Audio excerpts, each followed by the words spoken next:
ते यहू मन नहीं जाना रे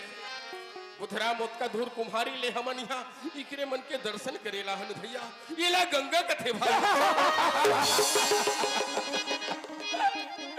ए मन का रे अरे जत का दिखत सब गंगा है अब यतिया उहू डहर गंगा है अब यतिया गा अरे उहू डहर गंगा है भैया मैं देखा था कैसे गंगा बराबर ऐसे महल लगा थे यार गंगा है भैया ये तिल देखा था ये हुडाहन लागत थे हाँ जी और ये देतिल देख था हाँ। और देतिल देख था मोला थोड़ा शंखा जाते बड़े अरे